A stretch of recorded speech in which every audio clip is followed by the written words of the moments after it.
ഈ ദൃശ്യങ്ങൾ നിങ്ങളൊന്ന് കണ്ടു നോക്കൂ. ഇന്നലെ പശ്ചിമ ബംഗാളിൽ നിന്ന് പുറത്തു വന്ന ഈ ദൃശ്യങ്ങൾ കേവലം ഒരു കെട്ടിടത്തിനു തീ പിടിച്ചതല്ല കേട്ടോ.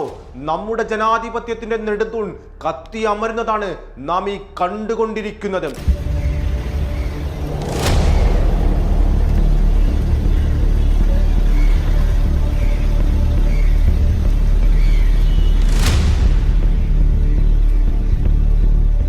ദക്ഷിണ കൊൽക്കത്തയിലെ അലിപ്പൂരിൽ അതീവ സുരക്ഷയുള്ള സ്ട്രോങ് റൂമിൽ സൂക്ഷിച്ചിരുന്ന 4000-ലധികം വോട്ടിംഗ് മെഷീനുകളാണ് കേട്ടോ ദുരൂഹ സാഹചര്യത്തിൽ കത്തിച്ചാരമായി പോയത്. കേവലം ഒരു അപകടമെന്ന് പറഞ്ഞ് തള്ളിക്കളയാൻ പറ്റില്ല ഇതിനെ. പ്രതിപക്ഷം രാജ്യവ്യാപകമായി കടുത്ത തിരഞ്ഞെടുപ്പ് അട്ടിമറി ആരോപണം ഉയർത്തുന്ന സാഹചര്യത്തിലാണ് ഈ തീപിടുത്തമുണ്ടായിരിക്കുന്നത്.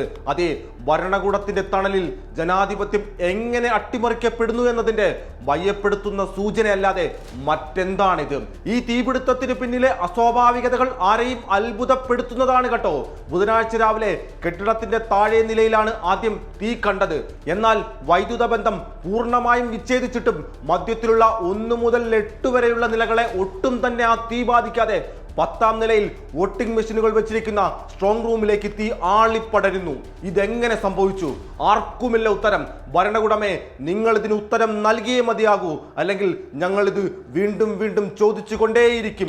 ഇതിലും വലിയ മറ്റൊരു യാദൃച്ഛികത കൂടിയുണ്ട് കേട്ടോ. കസബ, ജാവത്പൂർ, ബഹല, ഡയമണ്ട് ഹാർബർ തുടങ്ങിയ 9 പ്രധാന മണ്ഡലങ്ങളിലെ EVM കൃത്രിമത്വത്തെക്കുറിച്ച് രാഹുൽ ഗാന്ധിയുടെ നേതൃത്വത്തിൽ പ്രതിപക്ഷം കേന്ദ്ര തിരഞ്ഞെടുപ്പ് കമ്മീഷന് ഔദ്യോഗികമായി പരാതി നൽകി മണിക്കൂറുകൾക്കകമാണ് ഈ തീപിടുത്തം ഉണ്ടായിരിക്കുന്നത്.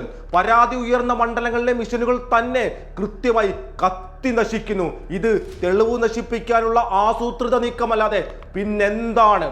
ബംഗാളിലെ രാജർഹട്ട് ന്യൂടൗൺ മണ്ഡലത്തിലെ വോട്ടിംഗ് പാറ്റേണുകളെ ഫാക്ട് ചെക്കിംഗ് പ്ലാറ്റ്ഫോമായ ആൾന്യൂസ് ഈ അടുത്തിടെ പുറത്തുവിട്ടിരുന്നു. അതിൽ പറയുന്നത് 88% മുസ്ലിം വോട്ടർമാരുള്ള 164ാം ബൂത്തിൽ ജനങ്ങൾ പിന്തുണച്ച തൃണമൂലിനും ഇടതുപക്ഷ സഖ്യത്തിനും കൂടി ആകെ ലഭിച്ചതാകട്ടെ 6 വോട്ട് മാത്രം.